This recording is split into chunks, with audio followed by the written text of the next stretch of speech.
My partner returned from a work retreat with a mark on her neck that she insists is just a bug bite, but I'm not so sure. I'm feeling lost about how to handle this situation.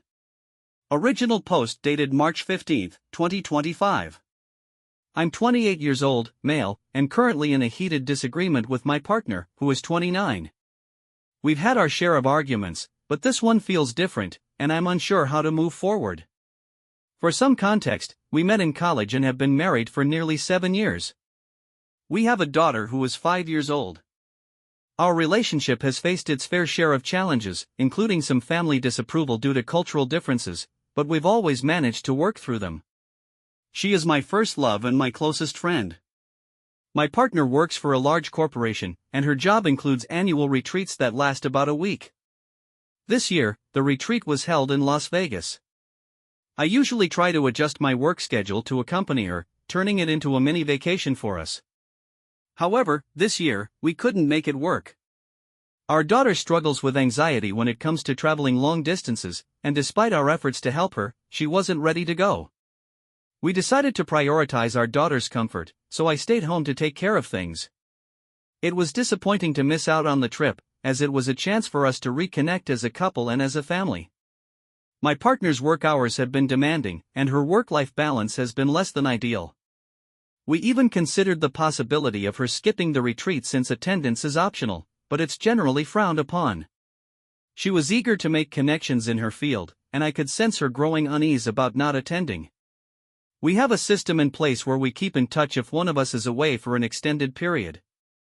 Initially, she was her usual self, but as the retreat progressed, she became increasingly distant. I would text her about important matters, only to be left on read, with her later claiming she hadn't seen my messages. Whenever we spoke, she seemed rushed, eager to end the conversation, even during times when she wasn't engaged in retreat activities. We had planned a small birthday celebration for our daughter over FaceTime since the retreat coincided with her actual birthday. Our daughter was excited, as it was something my partner had promised her. However, my partner backed out at the last minute, saying she had guests in her room after a seminar. It felt as though she was seeking my approval to break her promise to our daughter. I made it clear that I wasn't going to give her that permission, nor was I going to force her to keep her word. She argued that I was being unfair, emphasizing that this was a networking opportunity and that her colleagues wouldn't understand her stepping away for family time. I told her that her decision was hers to make, but she would have to explain it to our daughter. The next day, our daughter was confused and upset, leading to tears. My partner ended up hanging up the call, leaving me to comfort our daughter alone. That whole situation left a bad taste in my mouth. It felt wrong that she didn't keep her promise. To make matters worse, she didn't follow through on the rain check either. I noticed she was posting about the retreat on social media, and one of her co-workers, a 24-year-old man, seemed to be in nearly every picture, always close to her. In one photo, he had his arm around her in a way that made me uncomfortable. He's a recent addition to her department, and she was assigned to oversee him. I've never liked the guy, he doesn't seem to understand boundaries. Once, he texted her saying she was exactly the kind of woman he needed to keep him in check. My partner brushed it off, saying she felt sorry for him because he was struggling to fit in. She took him under her wing during his first retreat with the team, and whenever I questioned her about it, she would say she was just tired or busy networking. But I've seen her at these retreats before, and this time felt different. The day before she returned home, she mentioned a bruise on her neck, insisting it was just a bug bite.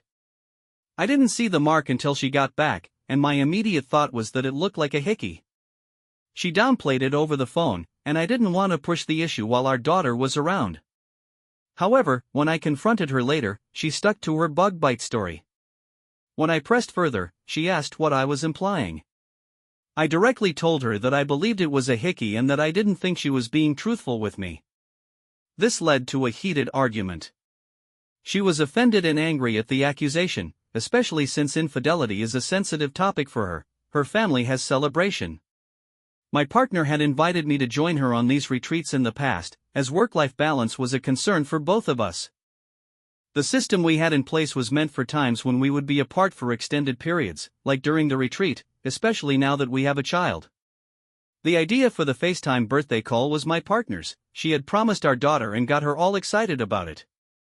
Unfortunately, she didn't reach out to our daughter until she was calling to cancel, which is another reason why the whole birthday situation left a bad taste in my mouth. I firmly believe that you can't just disconnect from being a parent, especially to a young child, for an extended period. Ghosting them on their birthday after promising something special is simply unacceptable. I'm not insecure, my partner has gone on retreats before, and we both work outside the home while caring for our daughter, so it's not an imbalance. However, my partner's work-life balance has been off lately. She was surrounded by other adults, and I've been with her at these retreats and social events before. I know how she usually is, and she seemed different this time. I was particularly uncomfortable with her entertaining a coworker who clearly disregarded boundaries, especially when he had his arm wrapped around her waist as if he were claiming her. I trusted her when she said the mark on her neck was a bug bite, and I even got some ointment to help treat it when she returned. But once I saw the bruise in person, there was no denying it looked like a hickey, and I had to confront her about it. Update, March 5, 2025. I'm 28 years old and wanted to provide an update and express my gratitude to everyone who reached out. Your perspectives have been invaluable. The situation has been a roller coaster, and it took a while for my partner and me to have a genuine conversation about the bruise on her neck. We were caught in a cycle of arguing and her showering our daughter and me with affection. I rarely saw the bruise because she was wearing turtlenecks, but I did notice it healing from a reddish purple to yellow. There was no further discussion about the retreat. She made it clear she was done talking about it and shouldn't have to defend herself to me.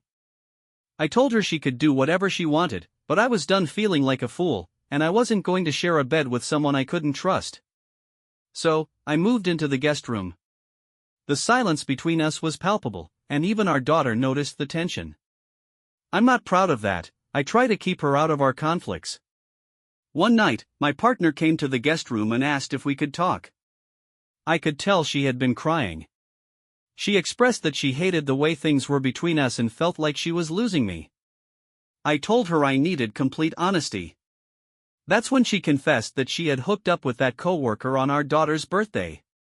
The hickey was from him. She explained that she got lost in the moment and didn't realize how hard he was sucking on her neck. According to her, they made out and engaged in some intimate activities, but it stopped when he called her by a nickname that I affectionately use. That snapped her back to reality, and she went to splash water on her face, only to see the hickey.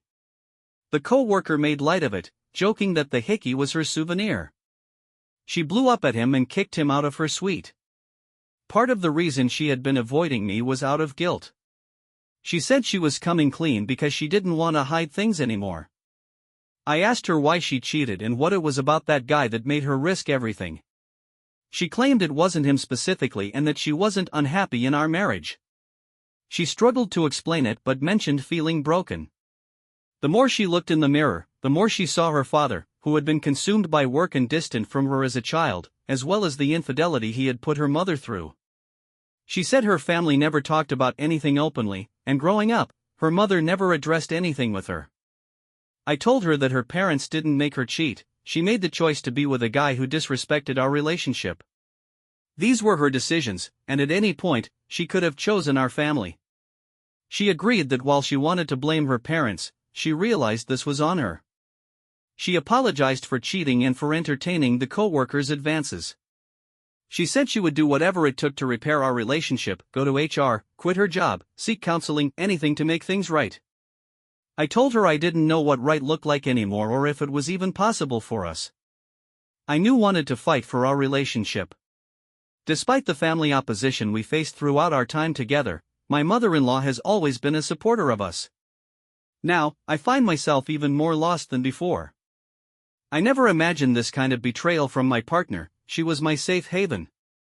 I feel numb yet broken. My love for her hasn't changed, but I can't see myself, her, our relationship, or our family in the same light anymore. Everything feels tense because the wounds are still fresh. I think this period of separation is necessary, but I'm not sure about divorce. I haven't allowed myself to fully consider that option. I'm not set either way, I just don't know where things will go from here. For now, I'm focusing on our daughter and taking things one step at a time. That feels like all I can do right now. Thank you again to everyone for the support, it's much appreciated. TLDR, Update 4. My partner returned from a work retreat in Las Vegas with a mark on her neck that she insists is a bug bite, but I'm not convinced. My suspicions only grow stronger when I think about how distant and strange she was during the retreat. We're stuck in a cycle of arguing and her showering our daughter and me with affection. I'm at a loss and really need outside perspectives on how to move forward. Relevant comments. Comment 1, it was already established that there had been boundary crossing with the coworker prior to the trip, even if it wasn't physical yet. Even if there hadn't been, I've known coworkers to use pet names for their significant others when only interacting with them on a professional level. The fact that this guy both intentionally gave her a hickey and used a pet name says a lot about him. Someone willing to engage in an affair is bad enough, but this guy was doing it as some kind of sick power play. Comment 2, it's also possible it's something super common, like honey or baby. OP, no, it's a specific nickname. It's not derived from her name or anything, it just summed up things I loved about her in one word. Apparently, he turned it into a sexual context. Comment 3, one question, how close was the colleague to her to know her nickname that you use, and why did she let him get this close to her, literally and figuratively? OP, at the time, I knew they had developed a friendship. She was asked to mentor him as he joined her department, so she took him under her wing and was supposed to show him the ropes. They would text, and he increasingly crossed boundaries. His messages read like a guy fishing for an opportunity.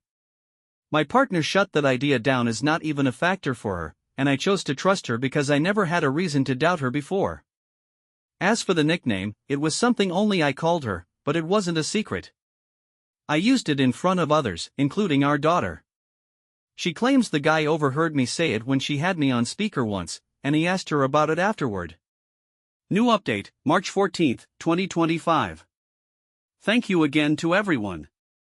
I'm 28 years old and couldn't respond to every message, but I appreciate all the support.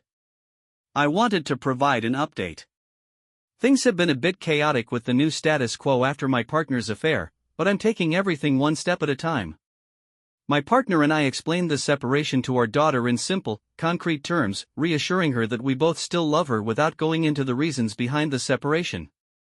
Our daughter has always been observant, but I don't think she fully grasps the separation yet. She doesn't see the difference between her mom not being home and her usual busy work schedule. During visits, she's been more distant towards her mom and clings to me. My partner attempted to play with her using a toy set, but our daughter shouted at her, saying she didn't want to play.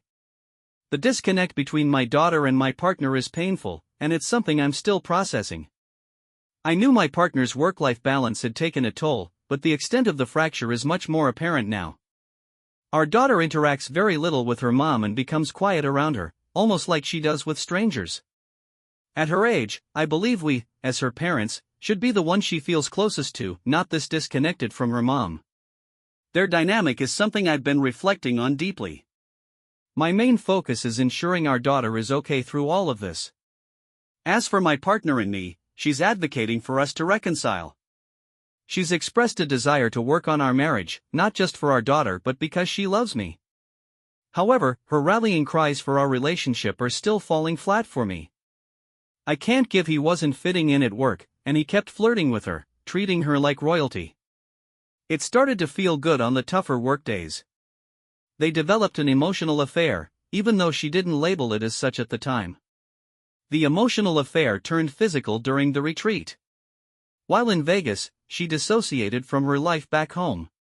She still insists they only had sex once, claiming the hickey came from foreplay.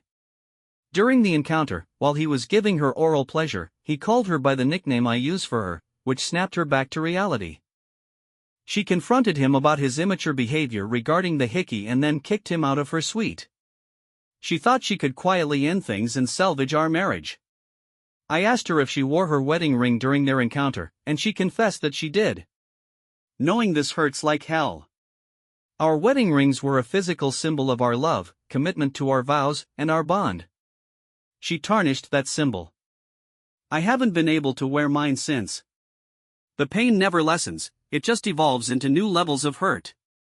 She admits to contributing to the blurred lines in their relationship. Since then, she has changed her phone number and claims to have cut contact with the coworker. She reported the affair to HR, and the company has suspended both of them while they investigate the extent to which the affair impacted department relations and whether it violated company policy. It doesn't look good for her, especially since she was the guy's mentor. They're questioning whether she showed him favoritism. Some have suggested I reach out to the coworker, and while I've considered it, I'm not in a place to do so. I feel a lot of anger towards him. He knew exactly what he was doing with the hickey and the nickname stunt.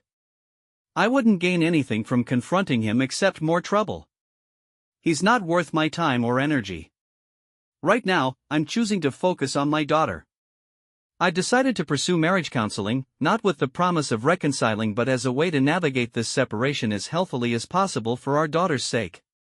I still feel numb in many ways. I never thought my marriage and family would end up like this.